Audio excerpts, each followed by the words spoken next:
Por eso yo vengo sosteniendo desde hace rato, y lo voy a reiterar acá, que no es que le quieren hacer oposición a Milei. A Milei lo quieren voltear. Y sale la ley bases, hay reactivación económica. Los carteles que vos encontrás en la provincia de Buenos Aires dice: esta obra está parada por el gobierno de Milei. Pero cara dura, sáquenle en la franja, porque ni cambian el cartel. ¿Sabés qué decía? ¿Qué decía? Obra, inicio de obra, terminación. ¿Sabés cuándo terminarían las obras? ¿Cuándo? En el 2023 tenían que haber terminado. Estimado Carlos Rucauf, bienvenido, buenas noches. Buenas noches. Camila Olabjian, muy bienvenida. Buenas noches. Alfredo Sainz, bienvenido. ¿Cómo andás, José? Oscar Sago, diputado de La Libertad Avanza, bloque propio, ¿no? No, bloque del MIR, Bloque, integrante del Frente de la Libertad.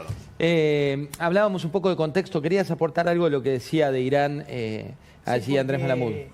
Andrés, que es un gran analista, yo lo sigo permanentemente en todas las cosas que dice y las que dijo hoy contigo. Creo que es un reportaje realmente muy, muy bueno.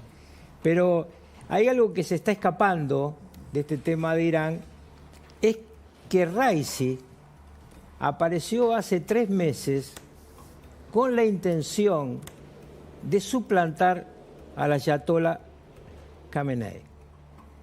Esta actitud de Raisi es muy extraña, porque en realidad no es un ayatolá senior.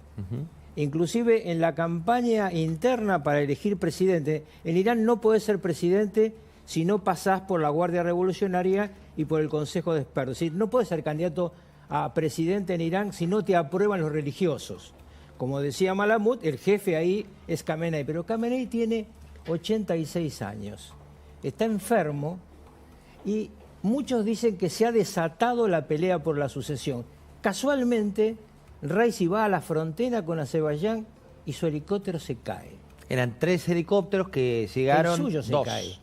Y uno Solo no el llegó. suyo. Curioso. Casualmente. Por lo menos curioso. Casualmente, sí. Por eso digo, hay que ver cómo vienen los próximos días. Desde el punto de vista legal, ahora el vicepresidente tiene que convocar elecciones, porque obviamente está muerto Raisi, ¿no? Eso no está, la confirmación todavía no se sabe. En esos países opacos, siempre las muertes de los líderes son tardías. Muchos dicen, por ejemplo, que en Venezuela, en el momento que muere el dictador Chávez, en realidad murió 3 días antes porque estaban discutiendo la sucesión. Lo cierto es que jurídicamente, acá en Irán, lo que corresponde ahora es, dentro de los 50 días, convocar elecciones el vicepresidente. El vicepresidente no se puede quedar de presidente. Así que vienen tiempos muy interesantes. Lo que sí tiene que quedar claro es que Irán va a seguir siendo el padre del terrorismo en Medio Oriente. Eso no va a cambiar. Hablando de épocas, ¿no? Y me interesa un poco el análisis de ustedes. Veíamos recién Carlos Rucauf nos decía, le están creciendo las patillas a Milei. Usted estuvo Sí, estuve en el acto. Sí, en el acto del busto. Reaparecieron varios personajes, pero no lo digo de manera despectiva, que hacía mucho tiempo que no se veían.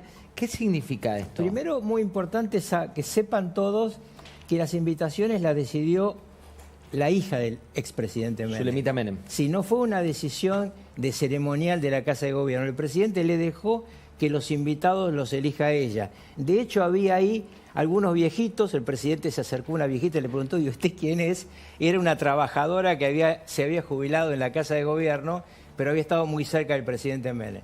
Y en segundo lugar fue un acto de Milei muy distinto a los habituales, porque fue un acto muy lleno de dulzura, muy lleno de cariño hacia todo lo que estaban. Y yo salí de ahí, me preguntó un canal de televisión, y le dije, ¿vieron que yo siempre digo que la Ferrari del peronismo se convirtió en 4 Fiat 600? Bueno, hoy estuvo acá en la Casa de Gobierno uno de los Fiat 600. Bueno, hablamos de política y vamos a charlar entre todos de política, pero les voy a compartir un poco de Tato Bores. Cami, vos no habías nacido, nosotros no.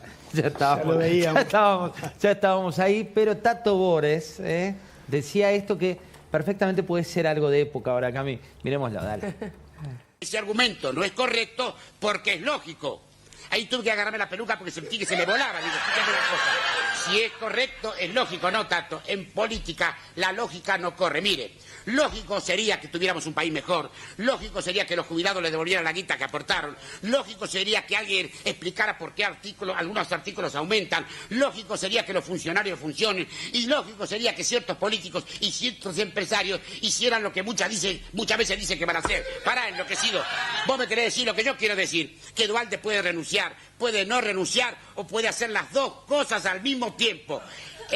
La política es como el fútbol, la lógica no existe. Digo, claro, la lógica no existe, lo que importa son los resultados.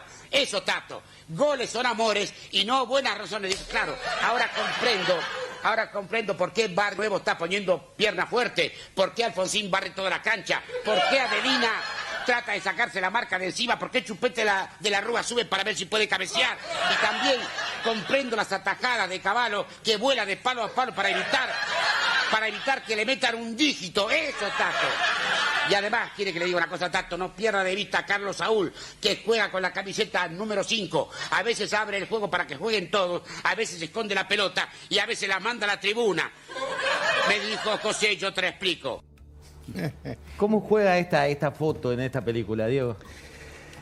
Bueno, me parece que esto es parte de una situación como de sorpresa de todo, ¿no? De la que no terminamos de salir. Estábamos un poco aturdidos. Milei juega un poco a aturdir a todas las audiencias. Lo acaba de hacer en España. Tiró una bomba muy interesante porque en España fue administrando sus palabras, estuvo muy medido en muchos momentos y al final, antes de irse, ¿viste? Dijo lo que dijo, se fue al aeropuerto y se vino para la Argentina. Entonces digo, me parece que es una especie de aturdimiento que tenemos de imposibilidad de codificarlo del todo. Está imponiendo una forma de gobernar y por sobre todas las cosas de comunicar. En este paralelismo que estamos haciendo con Menem y demás, Menem fue igual. Estableció una nueva forma. Acordate cuando él llegó a la presidencia mucho más peludo, de alguna manera, decirlo gráficamente, y al poco tiempo empezó a revisar hasta esa figura, ¿no? Entonces digo, me parece que estamos en ese proceso difícil de codificarlo a Milei. En ese caminar me da la sensación que está abriendo demasiados frentes, que está consiguiendo bastantes pocas adhesiones de las que necesita realmente para gobernar, ¿no? Y eso me parece que es un problema. ¿Y ahí estamos ante un nuevo Menem para usted, Sabo? No, mira, lo que nosotros tenemos que ver de dónde venimos y cómo agarramos el 10 de diciembre. Por eso cuando hablamos estos 5 meses y medio que llevamos de gobierno, yo creo que no tienen dimensión lo que se vino haciendo y lo que logramos hacer. ¿Hasta dónde llegamos? La baja de inflación, el dinero que hoy tenemos en el Banco Central cuando teníamos menos 10, el gasto social que lo estamos administrando. No pasó esta semana el desastre del control a las organizaciones que manipulaban permanentemente el dinero de la pobre gente que necesita el dinero. Todas las cuestiones que venimos haciendo en 5 meses hasta donde llegamos.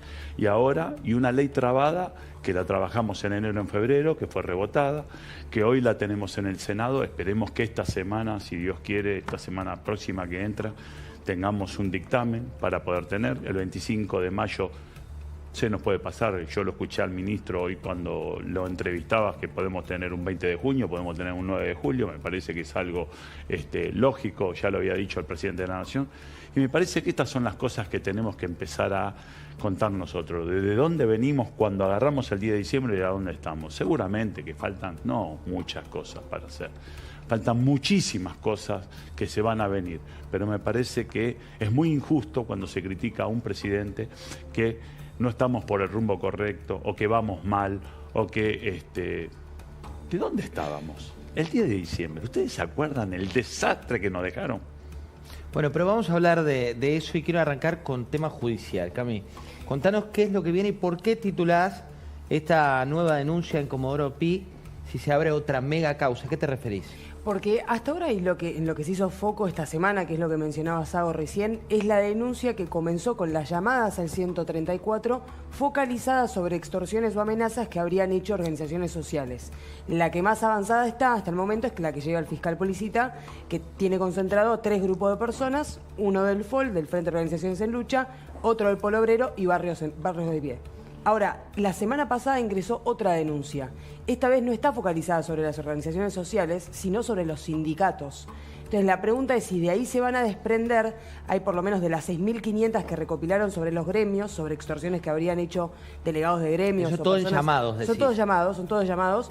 Hay de esas 6.500, 300 que supuestamente tienen datos concretos. O sea, algún anzuelo del que agarrarse para empezar a investigar, algún hecho concreto, fechas, horas, nombres, videos, incluso hay algunos audios dando vueltas.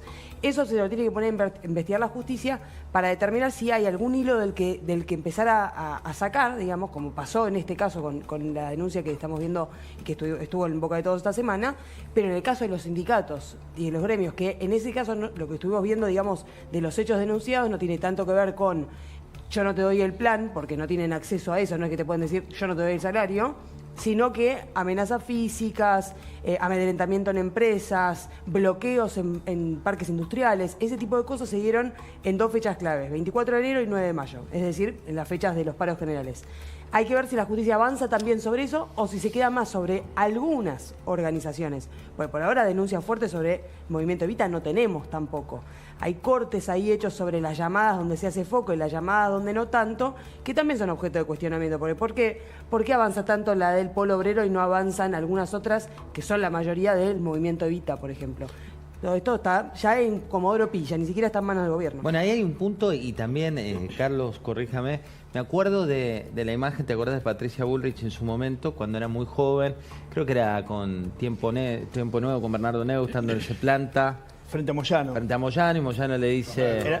¿Cómo fue? Con Grondona. Bueno, Hora clave. hora clave con Grondona. Sí. Era ministra de Trabajo. La ministra de Trabajo. Lo mismo pasó después cuando fue el caso de, ¿te acordás de Aerolíneas? Donde ella estaba también participando ahí. Los interlocutores y las batallas parecen ser las mismas, pero los agarra más cansados, por ejemplo, a lo que es la CGT. No, yo lo que creo es que Milei está haciendo algo muy distinto de todo lo que se ha hecho antes. ¿Por qué? Porque él lo que está es avanzando en serio e impulsando las denuncias de corrupción. Claramente Petovelo no solamente se está ocupando... Antes de que siga, pondría un signo de interrogación grande. Enorme. Enorme. En esa aduana. A ver, dígalo. No me Después parece que sea un gobierno que está persiguiendo la corrupción de manera como política concreta y puntual. No me parece. De hecho, estas denuncias es de gente que porque tuvo una línea disponible denunció. Pero las grandes denuncias de corrupción, para investigar la corrupción, no vienen de los gobiernos, sino vienen del poder. Y este gobierno es parte de esa, para mí, ¿no?, de esa historia de los gobiernos de no denunciar tanto la corrupción. Vos, Camila, las decías denuncias lo mismo, vienen de algunos perdón, funcionarios, porque de algunos como periodistas y de él- gente particular que se atreve a denunciar. No, estoy de acuerdo en que denunció la gente. Ahora, por primera vez se arma un canal de denuncia. Y esto es una decisión política del presidente. Es una decisión política de Petovelo, además, con aval presidencial, de hacer las denuncias de carácter penal. En el pasado, durante el kirchnerismo, cada vez que había una denuncia, nadie se hacía cargo. Y yo creo que esta es una diferencia fundamental. Por eso yo vengo sosteniendo desde hace rato, y lo voy a reiterar acá, que no es que le quieren hacer oposición a Milei. A Milei lo quieren voltear. Hay que ser absolutamente ¿Quién lo claro. quiere voltear? Todos los que están perdiendo los curros, los que están enfrente de Milei, no están defendiendo a los trabajadores. Están defendiendo los curros que tienen. Toda la plata que se han robado y que está apareciendo todo el tiempo uno atrás de otro. Porque si vos querés hacer una oposición, estás discutiendo desde la verdad. No estás discutiendo desde la mentira. Por ejemplo, cuando se discute tanto el tema laboral como el RIGI, se está mintiendo. Cuando vos te dicen que en la ley laboral que se incluye esta ley que está en el Senado, se acaban las indemnizaciones, mentira, son las mismas de la ley que sancionó Perón. En segundo lugar, cuando dicen que no va a haber más licencia de embarazada, se la perfecciona porque le permite a la mujer 10 días antes y 80 después. Cuando dicen que en el RIGI nadie paga impuestos, es mentira. Cuando dicen que en el RIGI es solo inversión extranjera, pero por favor, 161 en adelante de la ley, yo le digo a los televidentes, en La Nación Digital, ustedes pueden encontrar la ley que se sancionó en la Cámara de Diputados. Es para nacional y extranjera. Entonces, ¿por qué nos están mintiendo? Porque lo quieren voltear. Porque no les interesa mejorar la ley. Lo que les interesa es voltearlo. ¿Por qué? Porque no tienen posibilidad de armar una alternativa. Hace un rato Malamud con buen criterio decía, está Milei y está el kirchnerismo, no hay nadie en el medio, pero el kirchnerismo sabe que pierde. Cristina Carlos, sabe mucho de esto. Esa posición que efectivamente yo comparto, que es más poner en marcha la máquina de impedir que la máquina de proponer, ¿no? No sé si estoy tan de acuerdo con el tema de voltearlo o no, no lo sé. Pero no es distinta a la que ha pasado en otros gobiernos no peronistas. Sí, es distinta, ¿sabes Yo por no qué? la veo Por la tan distinta, debilidad no la veo tan parlamentaria. distinta a lo que le pasó a Mauricio Macri. Totalmente distinta, porque mirá, primero, Macri consigue de entrada, prestado, yo les recuerdo, a Massa. En segundo lugar, Macri tenía un poder parlamentario con el que negoció. Absolutamente, pero este digo, presidente tiene menos de un tercio en ambas esa cámaras. es una Déjame que te debilidad diga una del cosa. presidente, Y pero ya plantearon el juicio político. No, Y lo planteó esa es Mayans. una debilidad del presidente que claramente la sociedad se dividió en 3 en octubre y después masivamente lo votó en noviembre, ¿no? Pero en octubre, cuando se deciden los miembros del Parlamento, se divide en 3, la sociedad argentina, más o menos. ¿Sí?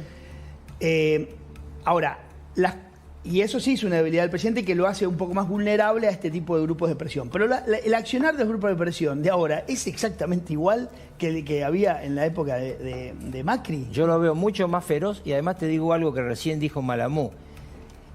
Milei recién empieza a pensar en crear un partido después de ser, porque en realidad, ¿qué hacíamos nosotros con Menem? Con Menem nosotros decíamos, vote a Menem votando sus candidatos. Yo siempre cuento que tuvimos que sacarnos tantas fotos en las parlamentarias con el presidente que yo ya me quedaba así, porque sonreí durante 2 días seguidos, entre 6.000 y pico de fotos, ya viste, no soportás más. Porque era en la época que se sacaban. Claro, porque ahora no había la tecnología que hay hoy. Entonces yo lo que digo es, acá vos te encontrás con un presidente que no puede parar un juicio político porque no tiene la posibilidad de trabar los 2 tercios en ninguna de las 2 cámaras. Tiene que estar negociando todos los días. Lo que está haciendo el ministro de Interior es remar en dulce de leche, muchachos. A mí, siendo ministro de Interior de Menem, mayoría en ambas cámaras, un pacto fiscal lo conseguí recién en 3 meses. Y estos muchachos en tan poco tiempo lo están logrando. Y para colmo, cada vez que aparece Cristina, cada vez que aparece Kicillof, la gente que votó, como vos bien decís, en segunda vuelta, dice, por eso lo votamos. Mirá, voy a compartir con ustedes y le vamos a saludar Seferino, también a Seferino Reato, que se sumó aquí a la mesa. Justo arrancaste, Seferino, en un momento que estamos arriba, pero estamos arriba. Veamos lo que decía Moyano, para sumar a alguien más a este debate, y habló de resistencia. Resistencia, mirá. Muchas organizaciones han hecho distintas movilizaciones en los últimos 2 años de Alberto y de Cristina, y de Massa, porque gobernaron los 3, no es que solamente Alberto echarle la culpa. Los 3 gobernaron con errores de peleas internas, mediáticas, no haber podido controlar la inflación, y bueno, cada gremio trató de no perder con la inflación en ese momento. Nosotros no hemos perdido. Lamentablemente muchos sectores fueron afectados, y puede ser que se tendría que haber tomado alguna medida. CGT, bueno, te vuelvo a reiterar, más allá de aquellos dirigentes, hoy ocupa la centralidad. Le guste o no le guste, le duela o no le duela, a lo nuestro, a lo de enfrente, a los empresarios, hoy la CGT tiene esa centralidad y la que está llevando adelante esta resistencia y esta confrontación con un gobierno que solamente confronta, ridiculiza, se jacta con los organismos del Estado. La resistencia, estimado Seferino, para recibirlo. Concepto caro al peronismo, como bien sabe Rucauf. Habla de la resistencia ¿a qué? A Milei, ¿no? A su plan económico. Es bastante lógico, me parece que cuando el peronismo pierde las elecciones, se refugia en lo que tiene de mayor organización, más recursos, más trayectoria dentro del peronismo, que son los sindicatos. Hasta que cree un liderazgo político, que me parece que va a surgir más del lado de los gobernadores, de los más jóvenes. Pero bueno, vamos a ver. Pero es algo lógico que hace el peronismo, ¿no? El peronismo se refugia ahí, en los sindicatos. Bueno, ahí, Camila, vos querías, te salía de la vaina por aportar algo que Sí. no sé qué era porque no te dejamos pobre decirlo, pero No pasa nada. decilo. No, un punto sobre Diego, que mencionábamos el tema de la corrupción y cómo la está encarando la gestión. Claramente, Ministerio de Capital Humano es como el caballo de batalla al respecto, y particularmente una funcionaria que no es necesariamente Sandra Petovelo, sino Leila Biasi, que es la persona que está llevando la parte de legales, que va permanentemente a declarar, está haciendo un laburo enorme, pero... Hay, por ejemplo, esta semana se encontró el gobierno en una situación extremadamente incómoda por el caso de la aduana, que lo desarrollamos acá justamente el domingo pasado, no el anterior. Una denuncia fuerte que se está investigando en Comodoro Pi contra la titular ahora ex titular de la aduana, más o menos, porque todavía no tenemos la modificación oficial, pero esa denuncia que ya está tramitando en el ámbito judicial obligó a hacer reacomodamientos en la aduana. Ahora, ¿qué pasa? La noticia era... Rosana Lodovico, la persona acusada de tomar un préstamo de $250.000 a una empresa contrabandista, se corre. Pero cuando empezamos a hablar con las fuentes internas de aduana y preguntamos qué va a pasar efectivamente, al momento lo que parece que va a pasar es se queda adentro, y no solamente adentro, sino que además como número 2. Bueno, La idea es que quede como operaciones aduaneras metropolitanas, que es el segundo cargo más importante. Hay un punto ahí y quiero sumar a este debate algo que pasó ayer, y lo sumo también a usted, Sago, y a lo que decía Diego, que es la patria no se vende. Lo mira, se venía más. El kirchnerismo la regaló. ¿La regaló el kirchnerismo? Sí, nos convirtió en una colonia china. La patria no se vende. Vamos a mostrar cuando le gritaban al gobernador presidente, y lo pongo por tercera vez, porque quiero compartir con ustedes, con esta mesa, si este es el principio de... decía Rucauf, me parece fuerte, decía lo quieren voltear al presidente, le vamos a preguntar a Sago. Así le cantaban al gobernador de la provincia, con un cartel gigante que decía, la patria no se vende.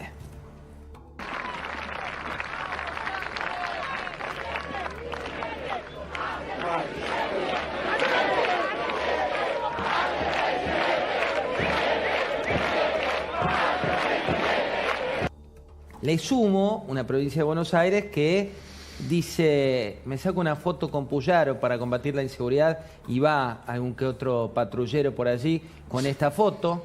Le sumo una foto con Torres, para el presidente, efectivamente en su momento Nachito, con esta idea de estoy y tengo presupuesto. ¿Qué es esto? Qué curioso que el enfrentamiento en la provincia de Buenos Aires y la nación en el kirchnerismo sea entre un gobernador que viene del marxismo-leninismo, creador de la agrupación Somos Tontos pero no tantos en la universidad, y un individuo como Máximo Kirchner, que se negó a rendirle homenaje a Rucci en el aniversario de su muerte. Es realmente una competencia entre traidores. Igual en Tontos por no tanto, hay que decirlo también, estaba Sanleris, había una lista donde se mezclaban los pero mundos. él era marxista-leninista. Él era marxista, por eso lo dicen el soviético y se lo dicen los intendentes, muchachos. No vamos a inventar nada, porque ahora, si no estamos en la historia de que como el tipo no tiene ningún acto de corrupción, hay que cuidarlo. Yo digo, él no tiene ningún acto de corrupción, pero la corrupción que estaba abajo de él, porque su jefe de gabinete es el que andaba por Marbella, ¿eh? Sí, yo creo que sí, tiene razón. El tema es el peronismo. El peronismo yo pensé que se iba a recuperar, no sé bien qué es el peronismo, pero algo distinto al kirchnerismo. Y sin embargo, no. Sin embargo aparece Cristina y aparece Kicillof. Y Cristina parece como un poquito más moderada que Kicillof, pero es más o menos lo mismo. Era jefa del kirchnerismo. Claro, ¿no? en cambio... Y entonces, claro, eso fortalece mucho a Milei, porque muchos dicen, bueno, pero ¿qué es Milei? Milei es esto, pero lo que hay enfrente es algo que me gusta menos. Pero y fortalece también a Cristina. Pero ¿por qué Nacho Torres? ¿Por qué Nacho Torres? Puyaro? Eso para mí es una cuestión de los gobernadores. No es el mismo proyecto, es la cuestión de los gobernadores. Le prestó patrulleros, digo. Ah, sí, Por eso Nacho Torres. Digo, una provincia absolutamente empobrecida, después de haberla gobernado Kicillof durante 4 años, siendo reelecto. y se da el lujo de prestarle patrulleros a Chubut y ambulancias a Rosario. Y bueno, la verdad que digo, si vos le preguntás a los que viven en la provincia de Buenos Aires, no lo pueden creer. Ahí te pongo un punto, Oscar, y le pregunto a Alfredo por estas luces amarillas, esta economía. Alfredo, te voy a mostrar antes, creo que lo tenemos, un tape que tiene que ver con el noticiero chileno. Noticiero chileno. Hablando, tengo dos partes. Tengo un TikToker, ¿qué preferís? ¿Un TikToker o un noticiero? ¿Cuál preferís? Vos con el noticiero. El noticiero, o sea, ¿vos te gusta más el hoy que el ayer? Sí, un poquito más oficial, digamos, más tradicional. Más tradicional. Bueno, veamos el noticiero y ustedes argentinos que dicen, ¿sabés qué? Acá está la revancha, dame dos. Mirá. En familia llegaron estos argentinos a Chile, atraídos por precios bajos que no tienen en su país. Las niñas mías consumen mucho atún. Me compré un atún en 1.000 pesos. En la Argentina vale sobre los 1.800, 2.000 pesos. En los mejores casos, porque hay supermercados que el precio puede pasar hasta los 3.000 pesos. Lo que pasa es que no hay un control. Entonces cada supermercado te cobra lo que quiere. Y el cliente decide si le parece que está barato o caro. Aunque no solo el atún atrajo visitantes de toda Argentina. Como ustedes estuvieran hace un tiempito atrás. Claro que sí. Hace casi un año participamos de un tour en bus con chilenos que en aquella época iban exclusivamente a comprar a un supermercado de Mendoza. Esto era, miren, esto que les mostramos es, por un lado, mendocinos, por eso la tonada que es más particular, la tonada mendocina, viste que es muy puntual. Algún que otro porteño que iban, y esto es de ahora. Hace 5 meses en esta bendita Argentina, un TikToker chileno te contaba esto que te contamos en 30 segundos. Mirá. ¿Los baratos? 5 meses, 5 meses, dos realidades, viste el péndulo, casi como Milei, Kicillof, Milei. ¿Y qué hacemos con la economía? Sí, te digo, mira, lo que está pasando, primera explicación, que digo, Chile mantiene los precios estables. El que cambió estos 5 meses violentamente es Argentina. Argentina había quedado muy barata en dólares y ahora está cara, relativamente cara. Digamos, en Chile en estos 5 meses no pasó nada. Los precios se mantuvieron estables, la inflación en Chile... O sea, vos decís, Chile navega en sus propias aguas y nosotros vamos de acá para allá. Este vaivén que se ve es exclusivamente por la Argentina. Chile, la economía chilena se mantiene estable, no cambia. Los precios, Chile tiene una inflación de un dígito desde hace décadas, así con lo cual somos nosotros el problema. Lo que pasó, te digo, que claramente que el gobierno de Milei está teniendo cierto éxito en contener la inflación, en desacelerar la inflación, pero una de las formas que está logrando es con el ancla cambiaria. La gran discusión es, primero, si se puede mantener esa ancla cambiaria y después qué pasa con la actividad, porque digamos, la inflación uno lo ve mes a mes, mayo se especula, ya hay como datos que han transcurrido 18 días que va a estar en torno al 5 o 6%, va a ser un número relativamente muy bueno, pero te digo, la actividad económica tiene como un semáforo, digamos, donde hay señales rojas, amarillas y verdes. Vamos a recorrerla. Sí, vamos con las rojas, que son las que más están. Supermercados, está cayendo 15%, ese es el dato de abril en volumen. Se esperaba que abril empezara a recuperarse un poquito, no pasó para nada. Capacidad instalada, que es la industria, que está en 53%, que es la capacidad instalada. Estaba en marzo del año pasado, esto es el dato de marzo, 63%, son 9 puntos caídos. Y el dato más peligroso, para mí más feo, que es en los 69.290 despidos y suspensiones que hubo en el sector privado. Son datos a febrero, calcula, porque uno lo ve por información de empresas que anunciaron despidos en las últimas semanas, que va a estar mucho más por arriba. Es el gran temor, digamos, dentro de este semáforo, la luz más roja, más fuerte, más brillante y más preocupante, es el tema de despidos. Bueno, ahí vamos al amarillo, porque queremos que la gente se vaya a dormir en verde, un poco es la idea. Sí, vamos de lo peor a lo mejor. Amarillo. Tenés algunos datos de abril, de construcción y de industria automotriz, que son malos, que está interanual, está cayendo todavía la industria automotriz y la construcción, que son dos grandes termómetros de la economía, más muy fuertes empleadores, pero si vos comparás abril contra marzo, los datos son relativamente positivos. No se hace por común la comparación intermensual, sino se mira más contra los 12 meses anteriores por un tema de estacionalidad, pero los datos de la construcción, el índice construye, de producción automotriz, te mostraron datos, una pequeña suba abril contra marzo. Y el semáforo verde, que es el dato el más verde, positivo, ponernos que la es el buena que el gobierno- noticia. Sí, el gobierno del ministro Toto Caputo lo viene diciendo, es el tema de los salarios. ¿Qué pasó con el RIPTE? Que es los ingresos, los salarios comparado contra la inflación. En marzo dio 14 una suba promedio de los salarios en blanco. La gente informal está mucho peor. Un salario promedio aumentó 14%. La inflación fue 11%. Es decir, que después de 5 o 6 meses de venir perdiendo muy fuerte los salarios contra la inflación, en marzo recuperaron, le ganaron. Es el dato positivo. Cuando se conozca el dato de abril, vamos a ver si se consolida esta tendencia a la suba, a la recuperación, y se calcula, se espera que puede llegar a pasar porque la inflación se está desacelerando. Tenemos conexión ahora con Fernando Rumi, es un querido colega de la provincia de Misiones, lo hemos conocido el viernes cuando estaba allí en la zona. ¿Cómo anda, Fernando? Buenas noches. Hola, buenas noches, ¿cómo están ustedes? Bueno, ¿qué está pasando ahora allí en la zona del conflicto en Misiones?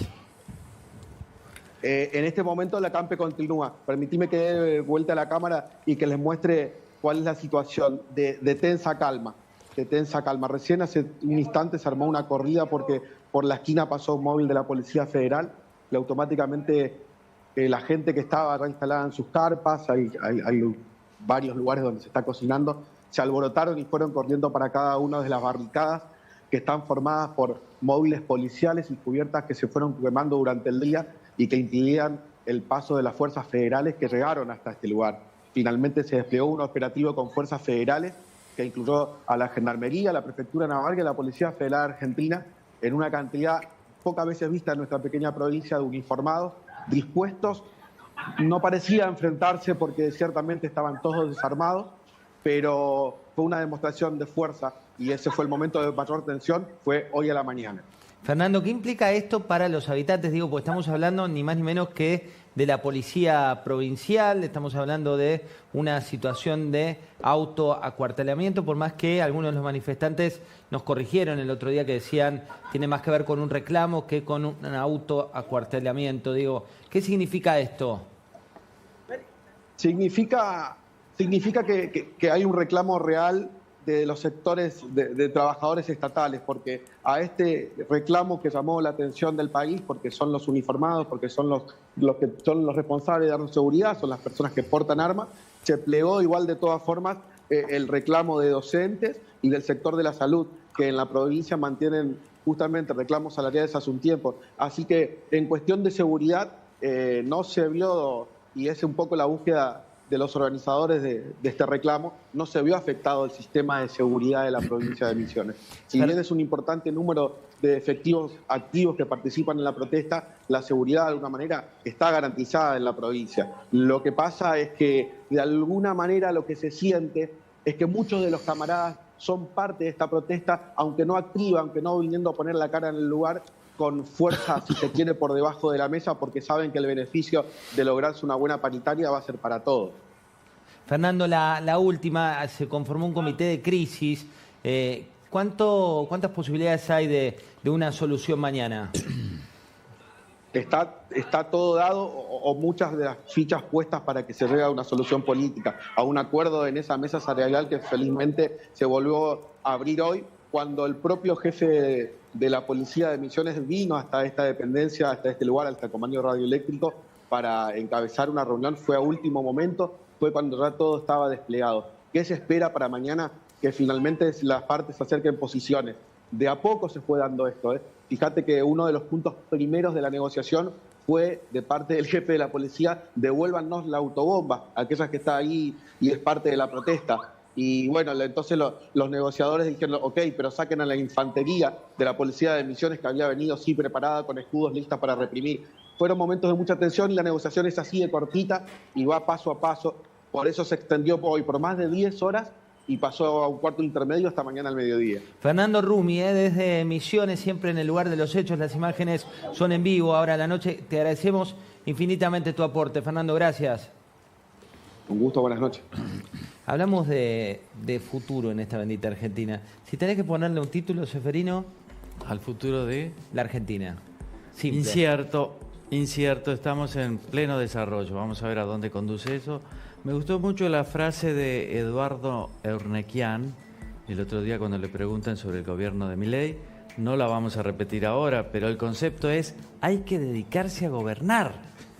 Por eso yo creo esto de España, cuánto bien le hace a la gestión del gobierno. Me parece que a veces los libertarios, con Milei a la cabeza, se quedan enamorados de las redes sociales. Bueno, sí, eso está bien, pero ya ganaste la elección. Goberná, sigamos con esto, bajemos la inflación, activemos el nivel de actividad, recuperemos, hagamos cosas que para la gente le sirvan. Un lord de su traducción de la frase de... Pero la es frase, bueno. ustedes googleen, porque no queremos... googleen frase, Ornequian, sí, y le sale y después pongan lo que convirtió acá. Un título. Muy importante que salga la ley bases. Clave, Si ¿verdad? sale la ley bases, hay reactivación económica. Y la reactivación económica es lo que el economista acaba de explicar, lo que falta. La reactivación económica va a venir más rápido de lo que se piensa si sale la ley bases. Porque si bien esta ley es para inversión de volumen, los empresarios cuando ven que viene una inversión de esa característica se adelantan. Así como se retrajeron, se adelantan y van a reactivar. Alfred, tu título. Sí, mira, Argentina no lo entenderías. La policía de Misiones pasó medio inadvertido, está pidiendo que le devuelvan el autobombo, el autobombo a los manifestantes, digamos, es algo increíble, digamos, que lo tengan eso, que hayamos perdido ese control. Tenemos el minuto de Argentina, no lo entenderías, pero Sago, ¿cuántas probabilidades hay de que salga la ley base? Mira, creemos que esta semana vamos a tener dictamen. Si tenemos dictamen, la otra semana posiblemente podemos tener ley que vuelva a, si viene con algunas pequeñas reformas, que es la que estamos pidiendo nosotros, seguramente actuaremos muy rápidamente en la Cámara de Diputados para poder sancionar, pero es algo que quiero agregar a lo que decía Carlos. Tengamos cuidado con el club del helicóptero, porque esto se viene formando hace rato el club del helicóptero. Sí, porque acá teníamos un acto de acá del gobernador Kicillof. Es algo extraordinario, pero por eso digo, hay que contarle que la verdad a nuestros de los carteles que vos encontrás en la provincia de Buenos Aires dicen, esta obra está parada por el gobierno de Milei. Pero cara dura, sáquenle en la franja, porque ni cambian el cartel. Abajo de esa franja que dice, esta obra está parada por el gobierno de Milei, ¿sabés qué decía? ¿Qué decía? Obra, inicio de obra, terminación. ¿Sabés cuándo terminarían